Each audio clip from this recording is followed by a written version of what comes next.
Hello बच्चों, इस video में हम वेक्टर क्रॉस प्रोडक्ट को सीखेंगे और इसके कुछ क्वेश्चन सॉल्व करेंगे आगे अपकमिंग। सो अब यहाँ पे बेसिक से स्टार्ट करेंगे और जिसको सपोज बेसिक आइडिया है तो वो थोड़ा सा स्किप कर सकते हैं। सो वेक्टर क्रॉस प्रोडक्ट क्या है? सपोज हमने टू वेक्टर्स ले लिया, vector A vector B, again vector A ले लिया, वेक्टर बी, और इनके बीच में एंगल है थीटा डी। सो यहाँ पे हमें क्रॉस प्रोडक्ट, दैट मीन्स मुझे फाइंड आउट करना है A vector cross B vector. So vector cross product जो होता है, vector cross product is a vector quantity, ये भी वेक्टर क्वांटिटी ही होगा, इसलिए इसको vector cross product. So A cross B, इसको ए मल्टीप्लाई बी नहीं, इसको पढ़ते A cross B. So A cross B means आपको ए से बी जाना है, ए से मूव करना है, ए से बी, और ए से बी आप मूव कर रहे हैं। आप इसका रिजल्टेंट देखेंगे तो रिजल्टेंट आपका आएगा in the upward direction out of the paper. ठीक, सो इसका आंसर क्या होगा? एक vector, a vector which is perpendicular to the plane containing A and B, यानी ए और बी प्लेन जिसमें है, जैसे ए और बी अभी स्क्रीन पे है, तो इस स्क्रीन के परपेंडिकुलर जो रिजल्टेंट परपेंडिकुलर, इसका आंसर होगा एक वेक्टर होगा जो इसके परपेंडिकुलर होगा। ठीक, तो उसको हम बोलेंगे क्रॉस प्रोडक्ट का रिजल्टेंट है ना। इस क्रॉस प्रोडक्ट का आंसर कैसे आएगा? तो इसको हम लिख सकते हैं वेक्टर ए का मैग्नीट्यूड, वेक्टर बी का मैग्नीट्यूड साइन थीटा और multiply by eta cap. So eta cap क्या है? ईटा कैप है यूनिट वेक्टर, ईटा कैप है unit vector perpendicular to plane containing A and B, A और B plane को contain करता हुआ उसके perpendicular, A and B. So A और बी को कंटेन करता हुआ जो, दैट मीन्स अब इसका डायरेक्शन थोड़ा सा ध्यान से देखें। इसको आप ए टू बी जब आप जा रहे हैं, ए टू बी, सो जो रिजल्टेंट आएगा वो अपवर्ड आ रहा है। ठीक है, राइट हैंड रूल से आप चेकआउट कर सकते हो, अपने फिंगर्स को कर्ल करना है और इसका आंसर है A B sine theta eta cap. Suppose आपके पास अगर वेक्टर्स गिवन है, यहाँ पे हम ऐसे तो फाइंड आउट कर सकते हैं, अगर वेक्टर के फॉर्म में गिवन है तो उसका रिजल्टेंट कुछ इस तरह से निकलता है।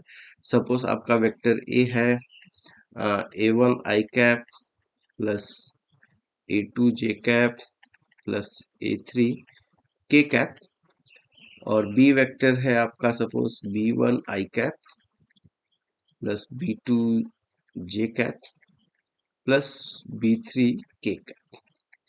तो यहाँ पे ए क्रॉस बी की वैल्यू कैलकुलेट करने के लिए आप इसको डिटर्मिनेंट मेथड यूज कर लेते हैं, एक डिटर्मिनेंट फॉर्म कर लेते हैं, और इस डिटर्मिनेंट में सबसे ऊपर लिखते हैं आई कैप, जे कैप, के कैप।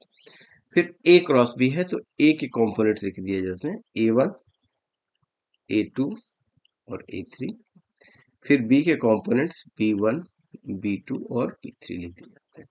सो ये हमारा आंसर जो आएगा ये होगा ए क्रॉस बी। अगर मैं इस डिटर्मिनेंट को ओपन करूं तो ए क्रॉस बी मेरा आंसर होगा। ठीक, सो यहाँ पे हमने वेक्टर्स का क्रॉस प्रोडक्ट निकाल लिया। अब इसका एक ज्योमेट्रिकल सिग्निफिकेंस देखें। सो जनरली जो क्वेश्चंस आते हैं इस वेक्टर्स के ज्योमेट्रिकल सिग्निफिकेंस से रिलेटेड ही आते हैं। एक और इम्पोर्टेंट पॉइंट है, ए क्रॉस बी की वैल्यू जीरो होगी। ए क्रॉस बी की वैल्यू जीरो कब होगी? A cross B equals to zero, ये कंडीशन तब होगी अगर vectors suppose obviously non zero vectors हैं, उस कंडीशन में हम सोच रहे हैं। सो अगर थीटा की वैल्यू जीरो हो गई, so A cross B will be zero, that means अगर कहीं भी पैरेलल वेक्टर्स है, सो पैरेलल वेक्टर्स के लिए ए क्रॉस बी का आंसर जीरो ही आएगा। ठीक, अब इसका कुछ ज्योमेट्रिकल इंटरप्रिटेशन देखिए कि क्या इसका मीनिंग निकल रहा है। हम ईटा कैप को थोड़ी देर के लिए साइड रखें और यहाँ पे ए बी साइन थीटा को देखिए कि what does this A B sine theta mean, और ये समझ में आ गया तो हम बहुत सारे क्वेश्चन सॉल्व कर सकते हैं। चलो देखें, सपोज मैंने एक वेक्टर ले लिया, वेक्टर वही ए वेक्टर ले लिया मैंने, और मैंने एक और वेक्टर ले लिया बी, और ये मैंने को टर्मिनस वेक्टर्स लिया। हर केस में देखिए मैं को टर्मिनस या को इनिशियल वेक्टर्स ले लेता हूँ। सो यहाँ पे मैंने वेक्टर बी ले लिया। अब मैं ए क्रॉस बी निकाल रहा हूँ। सो ए क्रॉस बी, और इसका अगर मैं मैग्नीट्यूड देखूंगा, ए क्रॉस बी का मैग्नीट्यूड क्या होगा, तो ये सिर्फ होगा ए बी साइन थीटा।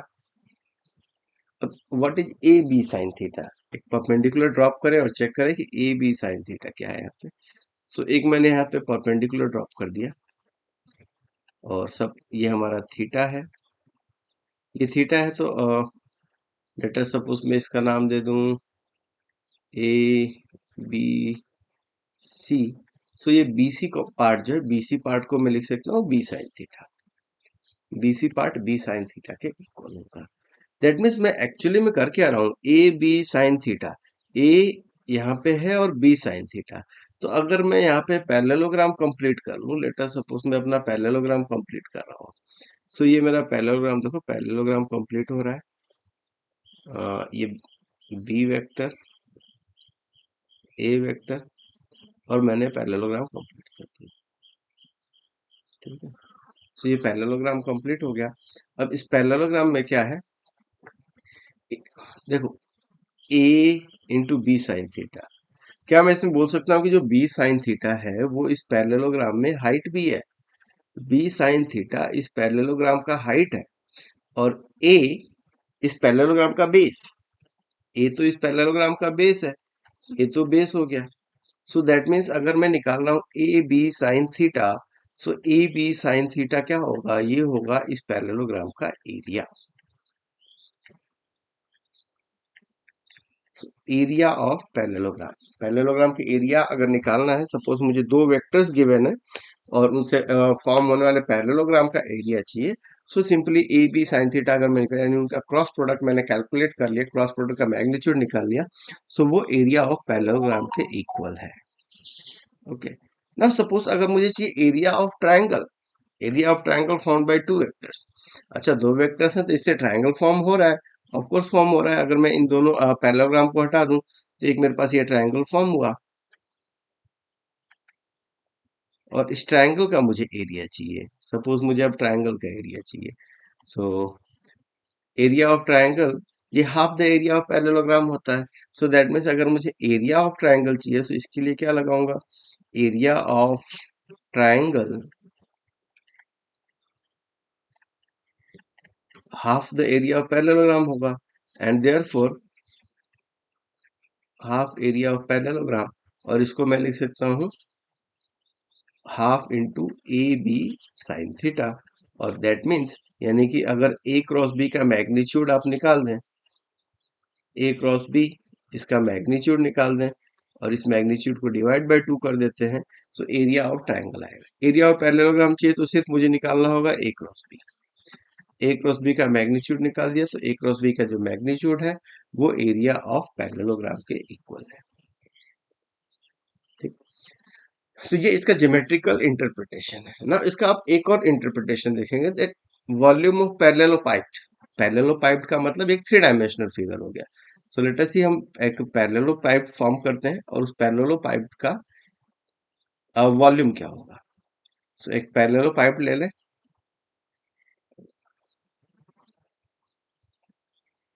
चलिए एक पैरेललोपाइप ले लेते हैं, और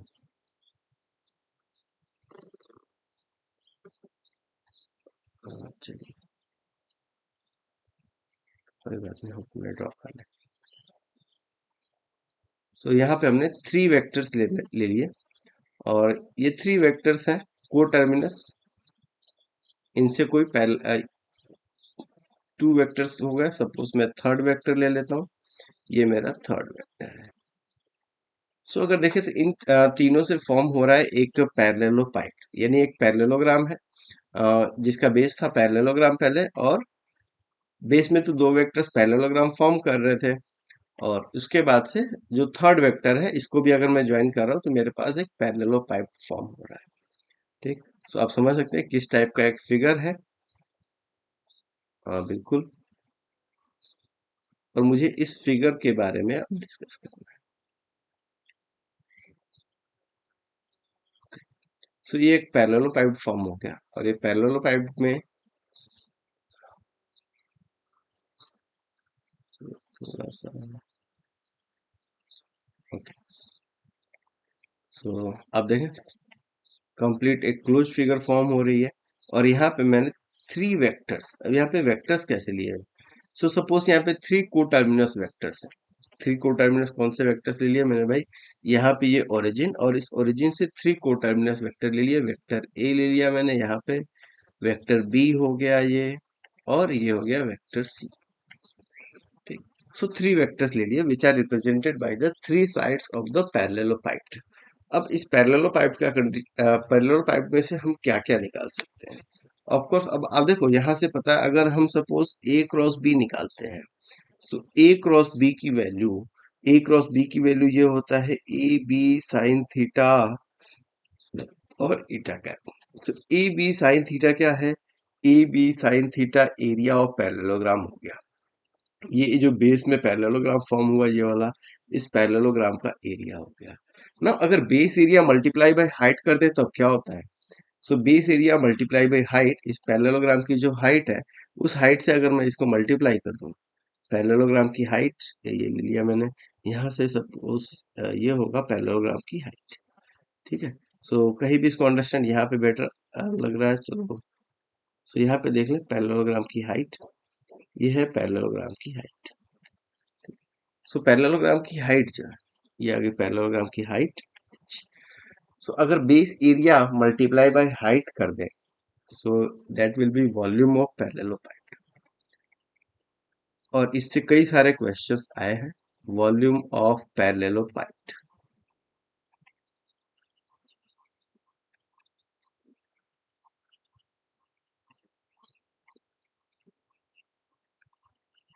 इसका वॉल्यूम क्या होगा?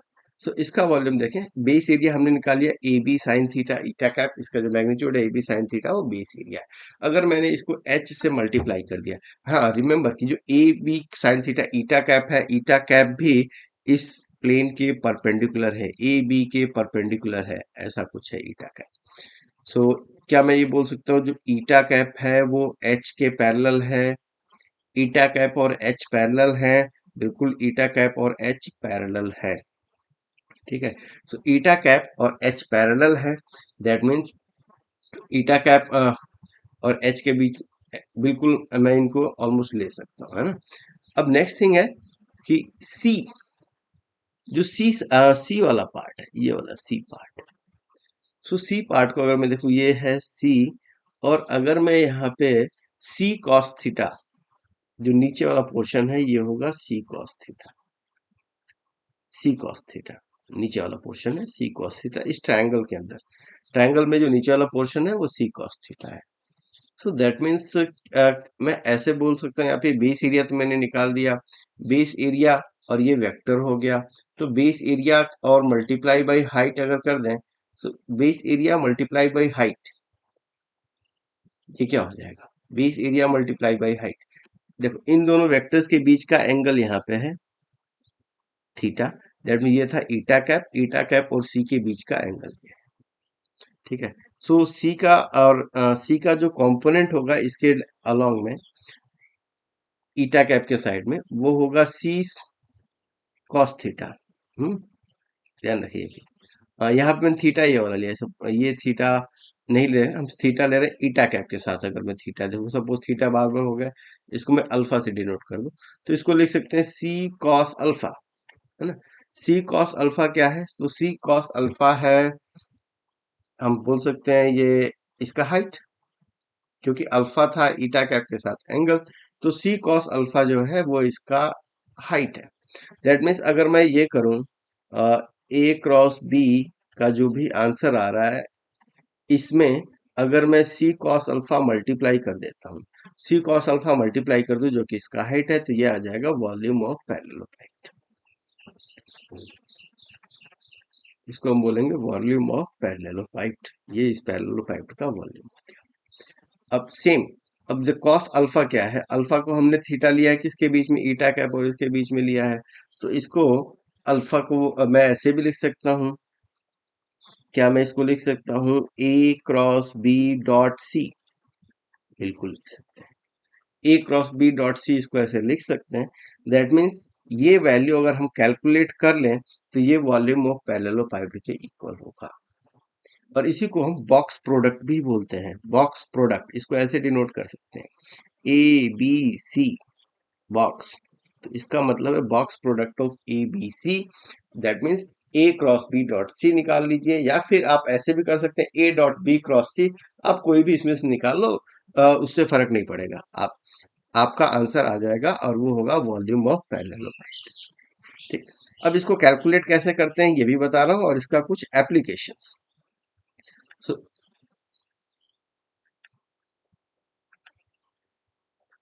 इसका वॉल्यूम कैसे कैलकुलेट करना है, दैट मीन्स बॉक्स प्रोडक्ट निकालना कैसे है। तो बॉक्स प्रोडक्ट निकालने के लिए आपके पास डिटर्मिनेंट मेथड है। आप डिटर्मिनेंट मेथड यूज करके बॉक्स प्रोडक्ट निकाल सकते हैं। डिटर्मिनेंट मेथड का मतलब यहाँ पे आप सपोज 3 वेक्टर से आप निकाल रहे हैं ए बी सी का बॉक्स प्रोडक्ट निकाल रहे हैं। तो ए बी सी का बॉक्स प्रोडक्ट क्या होगा, आपने यहाँ पे लिख दिया ए बी सी, सॉरी, आपने ए के कंपोनेंट्स लिखे पहले।